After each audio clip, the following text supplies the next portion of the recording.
listening to the Ethan Bearman Show. And welcome back to the show. I'm your host, Ethan Bearman. Studio number is 1-800-259-5791. Email radio@ethanbearman.com. Send me a tweet at Ethan Bearman. Facebook fan page, facebook.com/Ethan Bearman Show. And visit blog.ethanbearman.com. And you're going to want to visit the blog right now anyway, because there is a link to a book, and we are about to speak to the author of this book. His name is Mr. Daryl Davis. He's a musician, he's an actor, but he's an author and lecturer, and his book, Clandestine Relationships, A Black Man's Odyssey in the Ku Klux Klan, is an absolute eye-opener. You need to pick yourself up a copy. Mr. Davis, welcome to the show. Hey, thank you for having me, Ethan. Well, Daryl, this is one of the most eye-opening books that's been written in a long time for me. I mean, you know, I read a lot of books, right? And we all read, well, hopefully a lot of us read a lot of books, but this is a groundbreaking book, and I'm so glad that you're able to join me this week. But let's kind of go back for a second. You use the term A Black Man's Odyssey in the Ku Klux Klan. Now, I typically say African-American. Do you prefer saying a black man versus an African-American man? Personally, I do, and I'll tell you why. Because I think the term African American is a misnomer. When you've been here, for 400 years, like I have, via slavery and things like that, I'm an American. Right. Plain and simple. To look at me, obviously, my ancestry is from Africa. To look at a white person, you figure obviously their ancestry is from Europe. But you don't call somebody a Euro-American. They're just an American. Right. Well, I appreciate that. I mean, because that I know a lot of people share that sentiment. Although we get into things like political correctness, right? And it's politically incorrect to say a black man as opposed to an African American man. Which it changes every 5 years. It used to be colored, it used to be Negro, it used to be Afro-American, then it was black, and now it's African American. Fair. So it's just, if I just hold on for a little bit, it'll change again, right? Absolutely. That's fair. But now, it was so fascinating reading about your upbringing, and I wonder how much this ties into the way you view the world and the way that you approached reaching out to people who absolutely, hated you under no basis other than the color of your skin. You didn't grow up in the United States. Your parents were diplomats, right? That's correct. U.S. diplomats. We served overseas. I had the benefit, Ethan, of living about 15 years ahead of my time in the future. Because, you get assigned to a country for 2 years, and then you come back home here to the States for 9 months or a year, and then you get reassigned somewhere else overseas. So back and forth, back and forth. So this started in the early 1960s. I'm 55 right now. So, when I was overseas in elementary school, all of my classes were filled with Italians, Nigerians, Germans, Russians, Japanese. Whoever had an embassy in those particular countries, all their kids all went to the same school. So that's how I grew up. If you were to look at that scenario today, you would classify it as multicultural. But that term, multicultural, did not exist back in the early 60s. And at the same time that I was being, quote-unquote, multicultural, my peers back home here in my own country, the U.S., were either going to newly integrated schools or still segregated ones. And there was not the amount of diversity in the classroom that we have today. You either saw all black kids or all white kids or all black and white kids, depending upon which school you went to, the integrated or the segregated. But today you walk into a classroom, it's like, the United Nations.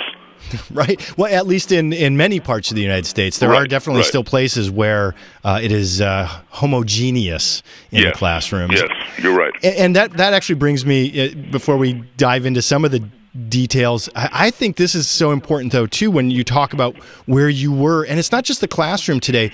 Tell me, I don't know if you're familiar with this quote from Mark Twain from his book, The Innocents Abroad, but he says, travel is fatal to prejudice, bigotry, and narrow-mindedness. And many of our people, So you agree with that sentiment? Absolutely. So if we just live in our little corner of the world, we never see anybody different than the same, 30 families, and that's all we see. Right, and that's the definition of xenophobia, Right. Right, or that can bring about xenophobia. So now let's fast forward though. Your first experiences with racism weren't in the Deep South; they were elsewhere. They were in the North, and right outside of Boston, Massachusetts, a town called Belmont. And Belmont, Boston, people don't realize it had a serious set of race riots essentially in the 60s. Oh yeah, and the combat zone and the busing and all that. And so that's where you first experienced racism. Now let's fast forward a little bit again. So how in the world do you get the idea to go shake the hands of somebody who's basically said you need to get yourself back to Africa and we want to get rid of you? Because I'm trying to learn. I realized that I had an advantage. To date, I have been in 52 countries around the world on 6 continents. Many of my peers have not done that. And I realize, that these people who want to, ship me back and all that kind of stuff, they never had that benefit of that experience. So their attitude is a learned behavior. It's not something, that they were born with. So I'm trying to figure out, well, where did they learn it? Where is it going, and how can it be addressed? They pose no threat to me. I'm content with who I am and where I am, and I know where I'm going. They're the ones that have the problem with me, so I have no problem shaking their hand. That does not mean that I agree with them, but I meet them as my fellow Americans and let them know, guess what? I'm on the same level you are. So, we can talk. I love it. I'm speaking with Daryl Davis. He is a musician, an actor, and an author, and his book is called Clandestine. It's Klan, as in Ku Klux Klan, that is, Clandestine Relationships, a Black Man's Odyssey in the Ku Klux Klan. So now, what was your first experience? I mean, how did this kind of come about of the genesis of this reaching out? Well, we need to go to rewind a little bit now. Sure. Back when I was in Belmont, we had just come back from overseas and moved to Belmont in 1968. And I was one of 2 black kids in the entire school. 4th grade, there was a little girl in 2nd grade, so I didn't see a whole lot of her, a little black girl. So all of my friends, 4th and 5th graders, and consequently, they all were white. A lot of my guy friends had asked me if I wanted to join the Cub Scouts. They were scouts. Right. So I said, sure, I joined the Cub Scouts. And on Scout Day, we had this march from Lexington to Concord, Massachusetts, to commemorate the ride of Paul Revere. Out of the Girl Scouts, the Brownies, the Boy Scouts, and the Cub Scouts, I was the only black scout in this parade.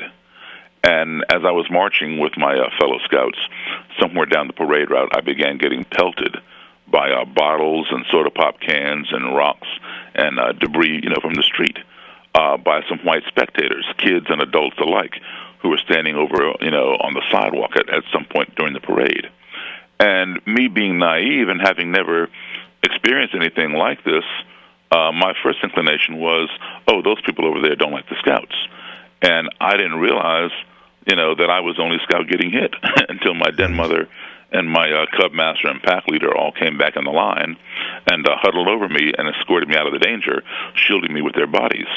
And I kept asking them, well, why are they hitting me? Why are they hitting me? And all they would do is just, prod me along in a hurry, telling me everything would be okay. And they never answered my question.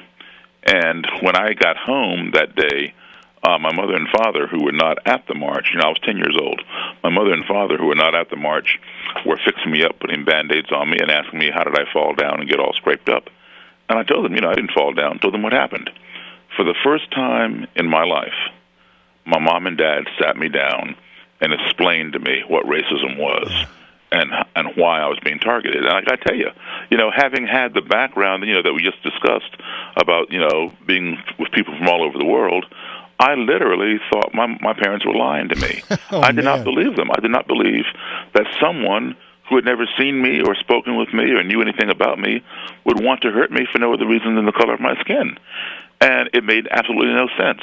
And the kids and adults that, these white kids and adults that were throwing things at me, did not look any different to me than my white friends, from my classroom, or their parents who treated me very well, or my white friends overseas, whether they were my fellow American Embassy people, or my little French or Swedish friends, or, friends from Austria or wherever.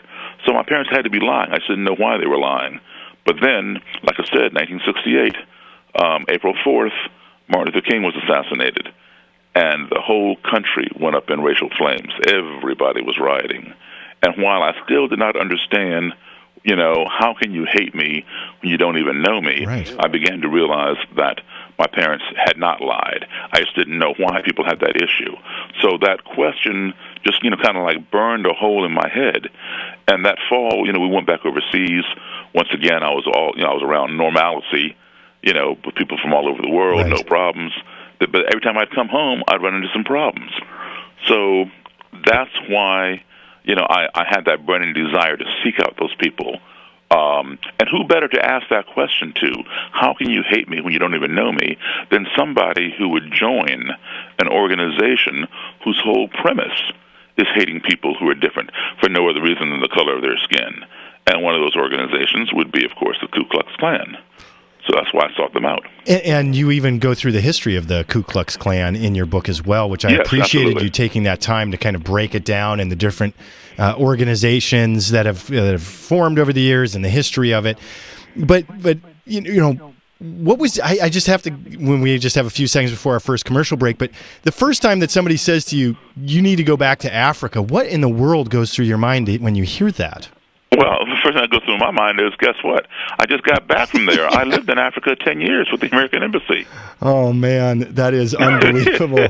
And I'm not going back to Africa any sooner than they're going back to Europe. That's right. And that's the part that is always so crazy to me. It's like, well, wait a minute. Unless you happen to be Native American, right? We all have to go back somewhere then in that case. Exactly. That is quite how it was explained to me, because, when people would tell me that, and they would tell me that to my face, I would ask, well, when are you going back to Europe? Exactly. Now, and their response would be, well, we came here voluntarily. You did not. You were brought here in chains, and now you're free. So now you're free to go. Well, Daryl Davis, then I'm free to stay too. We're going to take a short break, and when we come back, I want to hear some more from you about clandestine relationships. You are listening to The Ethan Bearman Show.